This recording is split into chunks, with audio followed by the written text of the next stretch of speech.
So to recap conditions, sale என்றது என்னன்னலாம் நான் திருப்பி recap பண்ண போறது இல்ல. But if you breach condition, your contract may be cancelled. But when you breach warranty, you can claim for damages, but your contract will not be cancelled. Okay. But when can a condition be treated as a warranty? Okay. So that is the main difference between your condition and warranty. Condition, you can cancel if there is a breach of condition, you can cancel the contract directly. But in case of a warranty, if there is going to be a breach of warranty, you claim for damages, but you don't cancel the contract. Okay. But what are the circumstances under which a condition may be treated as a warranty? First one, waiver by the buyer. The buyer may waive a condition. He might have stipulated a condition in the past, but at the present moment, he says that, see, I'm going to waive that condition. That is not necessary at all. You need not fulfill that particular condition. Okay. So instead of that condition, you do something else. அப்படின்னு சொல்லலாம். Or he can forgo the condition completely. In that case, a condition will be treated as a warranty. They may claim damages or may choose not to claim damages. மா அந்த எடுத்துக்கிட்டியா magazine எடுத்துக்கிட்டியா என் table மேல இருக்கு பாரு magazine எடுத்துட்டியா okay next one is compulsory treatment by the buyer. Okay, so what is compulsory treatment by the buyer? When the contract is indivisible, okay, and the buyer has accepted the goods or parts thereof, breach of condition can only be treated as warranty. After you collect everything, buyer has collected everything, he started enjoying those goods also. Okay, so அந்த கேஸ்ல he cannot claim a breach of condition. You've already started using it, so you cannot claim a breach of condition. In that case, you again claim for damages. But this is a very serious serious condition, serious offense when you compare it with waiver by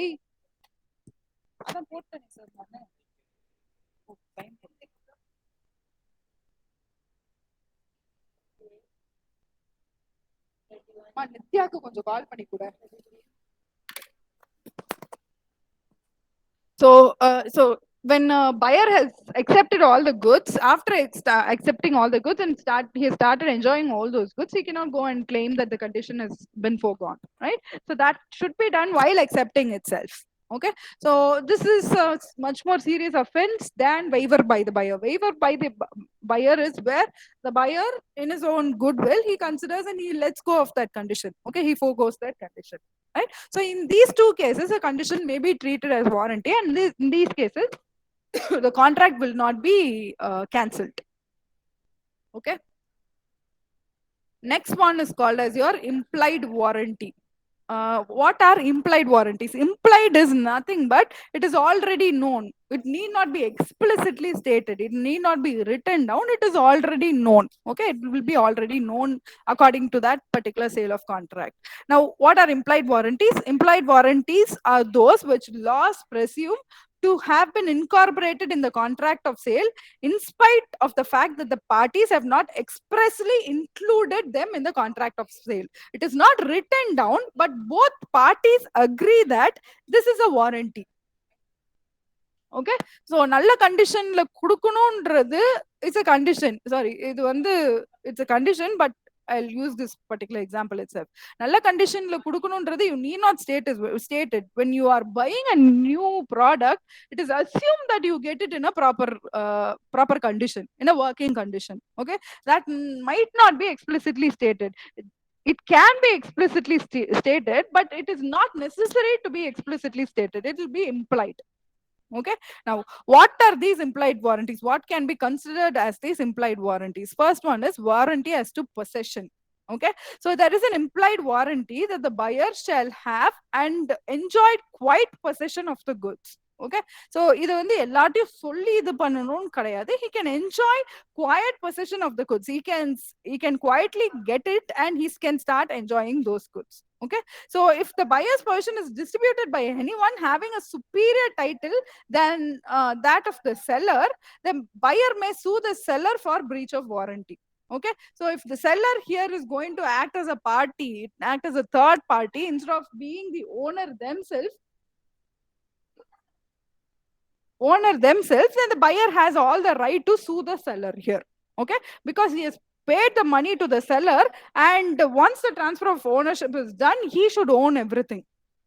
Okay, full ownership should be there. Okay, he need not go and tell everyone that he has obtained the ownership of this particular position. வேற யாரும் வந்து question பண்ணக்கூடாது. How can you get it? This is my position அப்படின்ற மாதிரி யாருமே கேட்கவும் கூடாது. Okay, fine. So this is warranty as to position. Next is warranty as to freedom from encumbrances. Now what are encumbrances? Encumbrances is nothing but excuse me.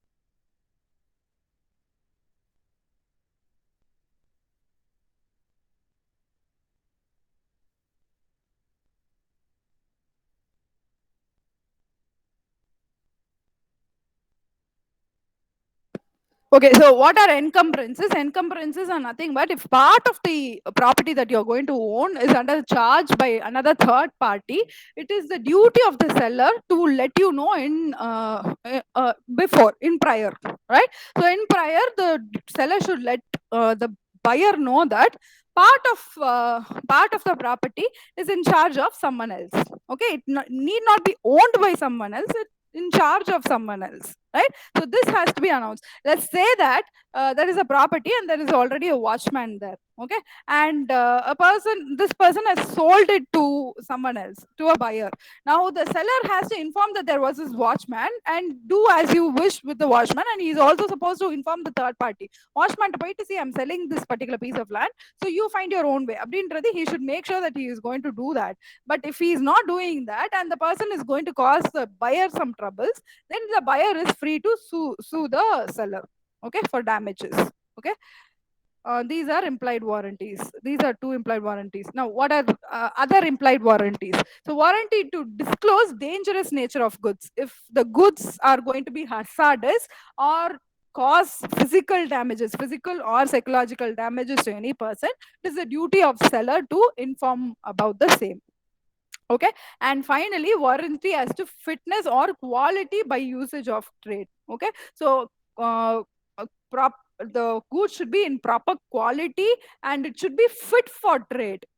Okay, so or I'm going to sell you these exotic fruits ன்னு சொல்லிட்டு அது வந்து எல்லாம் ஸ்டேல் ஃப்ரூட்ஸா இருக்க கூடாது. Letter எடுத்தாச்சா? பிரச்சனை இல்லையா அதுல? ஆ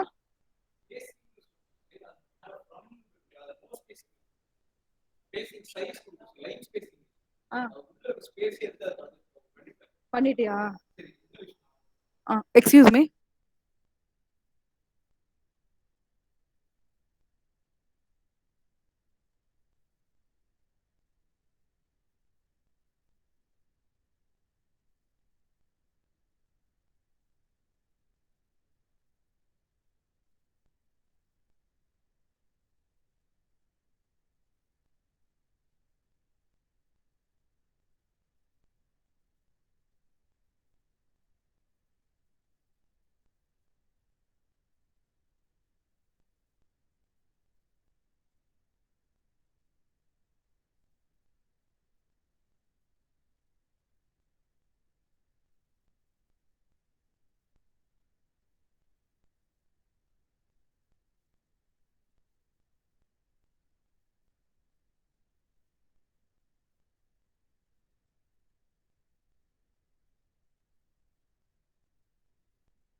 Sir, okay. So, quality of fitness is implied already, and implied warranty that need not be explicitly mentioned in the contract. In the contract. Okay. Next is implied conditions. So we've seen implied warranty. Now implied conditions. What are the implied conditions? Conditions as to title. If there is going to be transference of title from buyer to seller, that is already known. This person, these two are the parties who are involved in the contract, and it's already known. It need not be explicitly stated that the title is going to change from this person to another person. Okay, so that is condition as to title. Next is sale by description. When there is a contract of sale of goods by description, then there is implied condition that the goods delivered by the seller correspond with the description. Let's say that you are buying something online. Okay, it happens in the online வந்து this forgery happens a lot. So online la போய் பார்க்கும்போது you're looking at a dress, and the dress costs, let's say, 3,500 rupees, and they have pictures of the dress, and they say that whatever the end product is, it will be exactly according to this picture.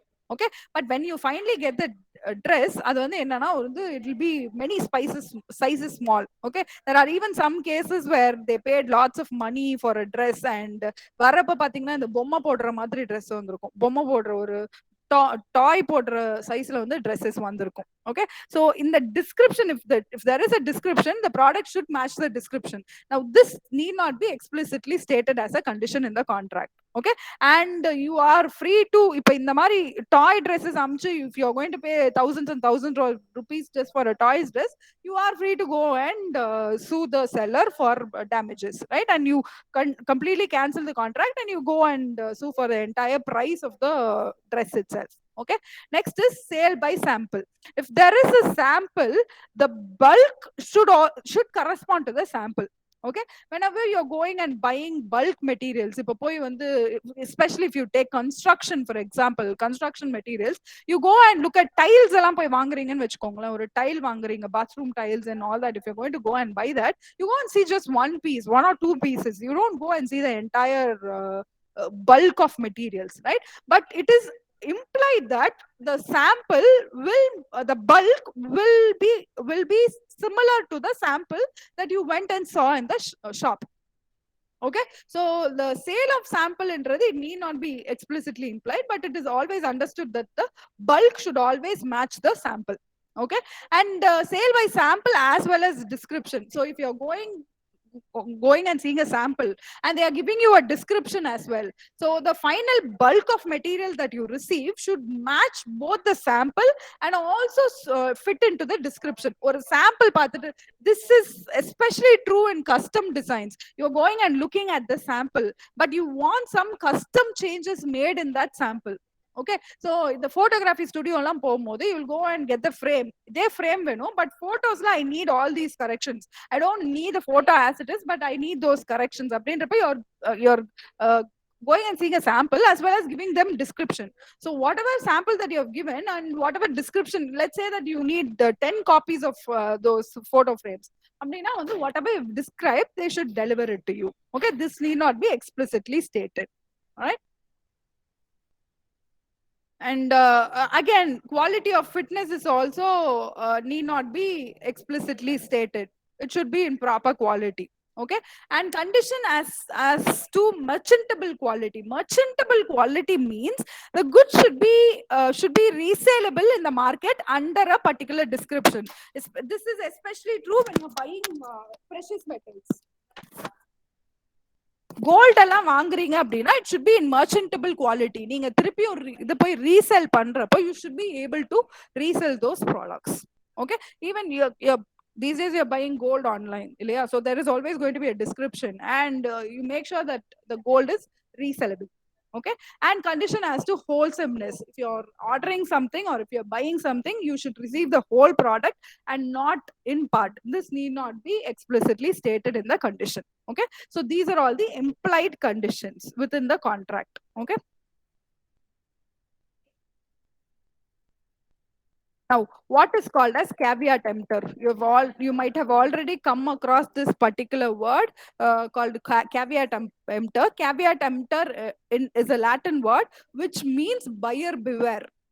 Okay, so buyer beware-ன்றதுக்கு அந்த இதுக்கு இந்த phrase-க்கான அர்த்தம் என்னன்னா, proper மீனிங்ன்றது என்ன அப்படின்னா, buyer could not recover damages from the seller for the goods that were already sold. Okay, so you should make sure that you check all the description, check whatever is needed, inspect the goods properly before you accept charge of that particular property. Okay, after accepting charge, certain goods might have that period of time, especially if you're going to buy clothing. Okay, or a textile material வாங்குறீங்க அப்படின்னா, it can be returned in a couple of days, and that also they have a lot of conditions as to how you should return. You should have the bill, you should have the tag, and all that nonsense is attached there, right? So these are all the caveat emptors. Or textile வாங்குறீங்க அப்படின்னா, you always make sure that you retain your bill, you retain the tag of that particular clothing in order to return the product if it's not suitable for you. Okay, in this particular case, in the example of this particular case, this person has bought a portion or a drink from a guy who says that drinking this would make them rich. Drinking this particular liquid will make them rich. So this person has already bought this liquid for a certain price. And as it turns out, there is no liquid that can make anyone rich. இல்லையா? என்னடா முடிச்சிட்டியா? நான் பாக்குறேன் வந்து பாக்குறேன் நான். So there is no liquid on earth that is going to make someone rich. So this should be contemplated before even buying that liquid. There should be contemplation on part of the buyer before making before buying anything. Okay, or before signing the contract, or before paying for that particular property. Okay, so this is caveat emptor. Now, what are the exemptions in the doctrine of caveat emptor? When can there be an exemptions in the caveat emptor? So first exception is when the seller makes false representation and the buyer relies on it. Okay, so when the seller says that, see, it has worked, இந்த இதெல்லாம் பண்றாங்கல்ல, இந்த நிறைய ஏமாத்து வேலையெல்லாம் பண்றாங்க இல்லையா, so இதுல வந்துட்டு டிவியில வந்துட்டு, see, I'm not trying to offend anyone, but they say that when you take this particular stone and when you wear the எந்திரம் சொல்லி வைப்பாங்கல மேம், அதேதான். So they say that when you wear this particular stone, see, there might be people who are actually authentic and they might actually sell these gems or stones which might bring prosperity in your life, but not all people who are actually selling these products, they're not always genuine. Yeah, so there are some people who tries to misinterpret information. Okay, completely தப்பா சொல்லுவானுங்க information. There are a lot of advertisements that have come under fire just because they have given false representation of a particular product. Okay, and if the buyer relies on it and buys that, then that will not come under caveat emptor because this person has misdirected them. Okay, misled them. So that is one condition. Another condition is when the seller actively conceals a defect in the good. Okay, இது வந்து எப்ப நடக்கும் அப்படின்னா, second hand things வாங்குறீங்கன்னு வச்சுக்கோங்களேன், ஒரு second hand bike வாங்குறீங்க, car வாங்குறீங்க அப்படின்னா, this person will conceal the fact. Okay, நல்லா பெயிண்ட் ஜாப் அழகா எல்லாத்தையும் அடிச்சு வச்சிருவாங்க. போய் வந்து டெஸ்ட் டிரைவ் போயிட்டு வரேன் அப்படின்னா பக்கத்துல கூடவே வருவாங்க, வாங்க வாங்க போலாம் முடிச்சுக்கலாம் அப்படின்வாங்க. ஆனா நீங்க லாங் டிஸ்டன்ஸ் போகும்போது தான் you will start learning that there are a lot of defects in the particular property. Okay, so adu vandu if they are not giving a reasonable time to examine the product, then that is also one form of misleading the buyer. Okay, third one is when the buyer, relying upon the skill and judgment of the seller, has explicitly or implied to him the purpose was required. See, நான் வளர்றேன், நல்லா வளர்றேன், திருப்பி அதை repeat பண்றேன். So the buyer has a purpose, a particular purpose, and he says that I need this particular goods for this particular purpose, and this seller might be an expert in the particular field. அவன் என்ன சொல்றானா, இல்ல இது work ஆகாது, this is a old methodology, I have a new innovation that will work much better for you, right? இப்போ இதுலலாம் இருக்குல்ல இந்த மார்க்கெட்ல, அகைன் இந்த சாப் பண்றதுக்கு இதெல்லாம் இருக்கும். சாப் கட்டிங் போர்ட்ஸே வந்து நம்ம நார்மலா நைஃப் வச்சு கட் பண்ணாம you have all these food processors, right? Now there are some good processors, food processors that actually work. ஆனா சிலதெல்லாம் என்ன சொல்லுவானா, சி நான் வந்து இந்த இண்டஸ்ட்ரியில I been a knife maker for so long, for a decade. I've been a knife maker for a decade, and I've been very tired of using the knife, so I've come up with this contraption which will make things easier for you, which will lesser the time for time to prepare and cook your food அப்படின்ற மாதிரி அவன் வந்து எக்ஸ்பர்ட்னு claim பண்ணிட்டு உங்களை mislead பண்ண try பண்ணலாம். Okay, that is one that is also one exemption. Another exemption is when goods are brought by description from seller who deals in goods of that description. Okay, so he says he usually deals with a certain product, so you go and trust him and buy it from him, and it turns out that he's not selling that at all. He's selling a completely different thing. Okay, he's registered under some name and he's always known for selling that particular product, and he tries to cheat you by selling you a completely different thing. Abdina, this also come under the exemption of caveat emptor, because you know that he is a trusted seller and many people are trusting him, so you also chose to trust him.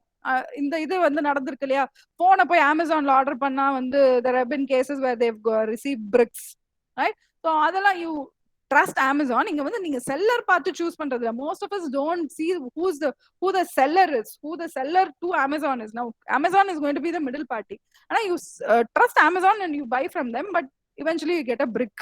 Yeah, so those are the cases where caveat emptor is not applicable, where you can get an exemption from caveat emptor.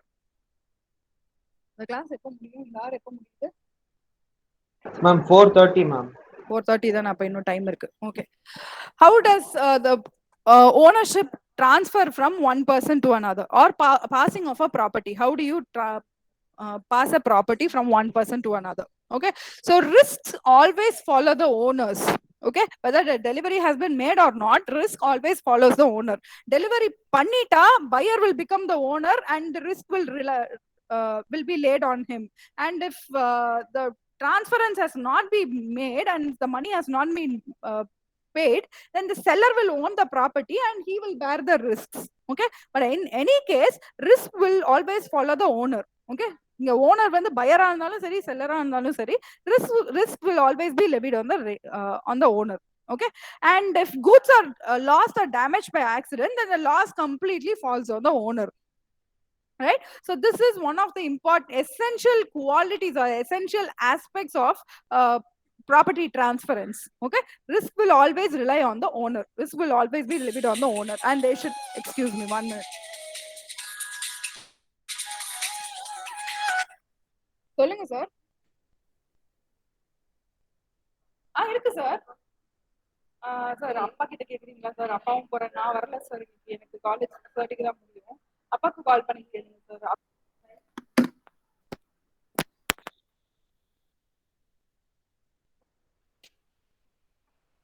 Okay, sorry, fine. Next aspect is when there is danger of goods being damaged by action of third parties, it is generally the owner who has to take action. This is also it is also understood, yeah. So if there is going to be a damage from third party, if you know that someone is going to try and steal your property, then you are supposed, the owner is supposed to safeguard that particular property. Okay, fine. And in case of insolvency of either, அதை பத்தி பேசவும் கிடையாது. அப்படியா?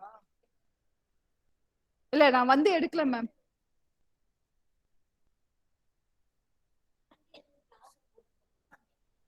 உங்களுக்கு 1 hour தான், நான் 3 hour தொடர்ந்து 3 hour.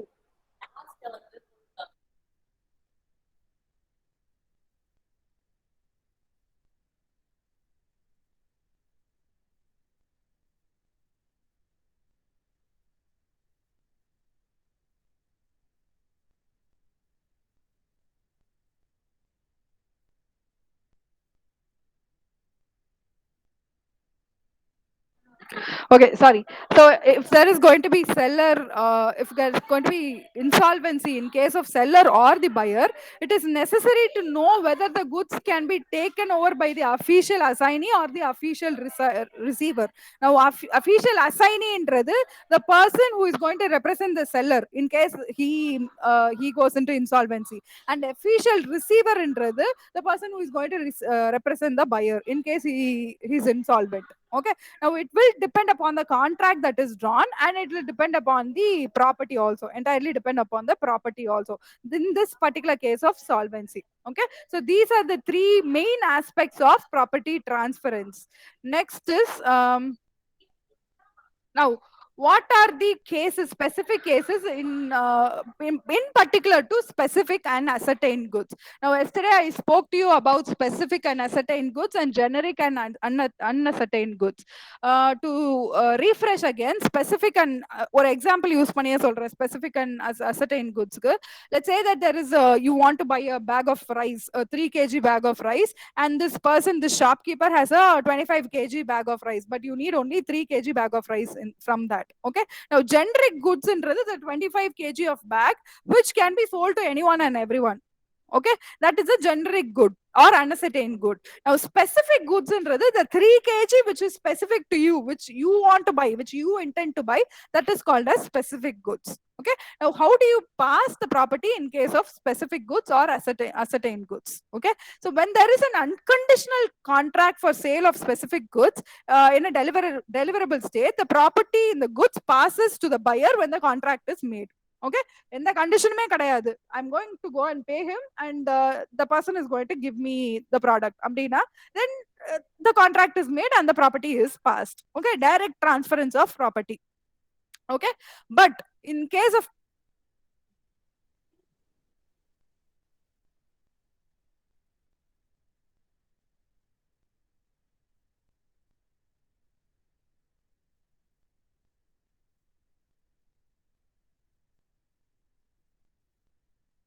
sorry ma, என்ன டிஸ்டர்ப் பண்ணிக்கிட்டே இருக்காங்க.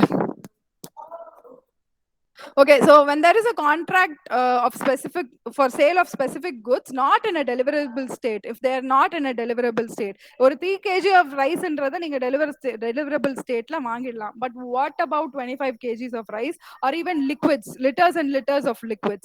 அந்த கேஸ்ல என்ன பண்ணுவீங்க அப்படின்னா, the seller has to do something to the goods to put them in the deliverable state. Let's say that putting petrol for your particular vehicle is easy. Okay, அத வந்து இது பண்ணிக்கலாம், நீ டைரக்டா வாங்கிக்கலாம். பட் ஒரு பெட்ரோல் வந்து your vehicle is stuck somewhere in the road, it is stuck somewhere. Okay, but you need petrol, so you go to the fuel pump and you get some petrol from there. And the petrol எப்படி வாங்குவீங்க? You make use of a bottle. Now this might seem very minimal to you, this seem like a minimal action, but what about tons and tons of fuel? Okay, so adukku vandu what must a seller do in order to deliver the goods properly, deliver the specific goods properly? Okay, so the property will not pass until and unless the seller transfers the property in good condition. Okay, now transference of property in a proper and good condition is implied, that need not be explicitly stated. So when there is transference, it should be transferred in a good condition. Okay, third one is when there is sale of specific goods in a deliverable state. Again, it is in a deliverable state. Okay, but the seller is bound to weigh, measure, test or do something with reference to the goods for the purpose of ascertaining the price. The property of the goods for the purpose of ascertaining the price does not pass until such act or thing is done and the buyer has a notice of it. Okay, in the this is very important. Even going to the store and buying 3 kgs of rice, that might seem very simple to you, but there is a rule that the seller should show you the weighing scale. Okay, you must witness that the person is actually measuring 3 kgs of rice and giving it to you. Okay, and he has not rigged up the machinery on the weighing scale, he has not rigged it up அப்படின்றதெல்லாம் you should be able to see. ஓகே, அந்த specific goods உங்களுக்கு proper கண்டிஷன்ல கொடுக்குறாங்களா, அந்த weighing instruments ஒழுங்கா use பண்றாங்களா, measurements எல்லாம் கரெக்டா பண்ணிட்டு இருக்காங்களான்றது you must be able to see. Okay, this is the third point. And finally, fourth point is if the goods are delivered to the buyer. The goods are இன்னும் எவ்வளவுமா இருக்கு?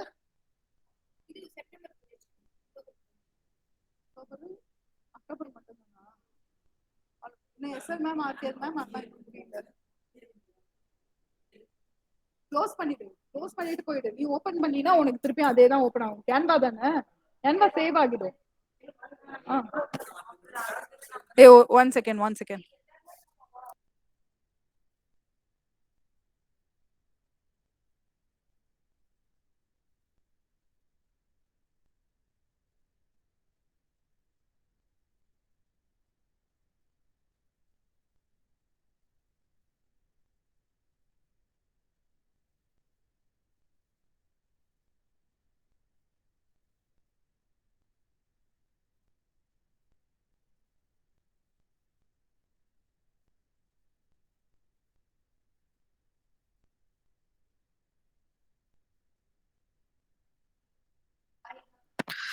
I'm very sorry, Kana. Okay, so if the goods, final point, if the goods are delivered to the buyer on approval on some, sorry da, ஒரே நிமிஷம்டா, sorry da.